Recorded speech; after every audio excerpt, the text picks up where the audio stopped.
I'm Jim Henderson, President of the University of Louisiana System. Over the next several weeks, our attention will be focused on Baton Rouge as the Louisiana Legislature engages in yet another pivotal legislative session.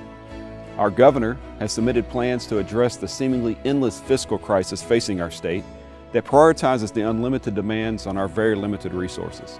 As should be expected in a democracy, his plans have supporters and detractors.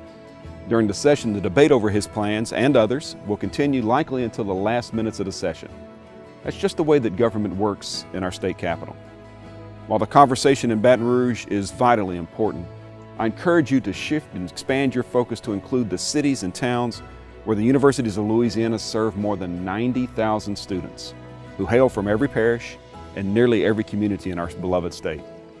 For most of the past decade, our faculties have carried out our mission of education, research, and workforce development with far less resources on a per-student basis than every other state in the southern region. Now, in the business world, we celebrate low unit cost, at least until it affects quality.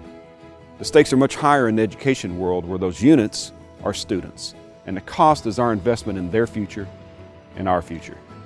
Our neighboring states, or some would say our competitors, have figured it out. Over the past 5 years, southern region states have increased their investments in higher education by an average of $250 million. In Louisiana, state support over that same period of time has decreased by $142 million.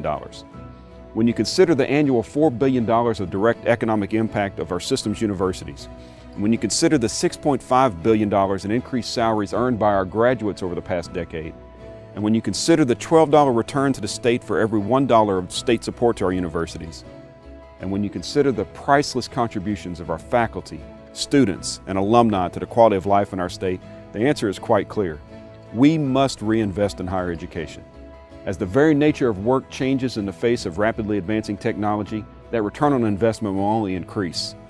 Now, we'll convey that message tirelessly throughout the legislative session and beyond. I hope you'll help spread the message throughout your communities and your circles of influence. We have the opportunity to forge a new path to a brighter, more prosperous, more competitive Louisiana if we reinvest in the development of our people. Thank you.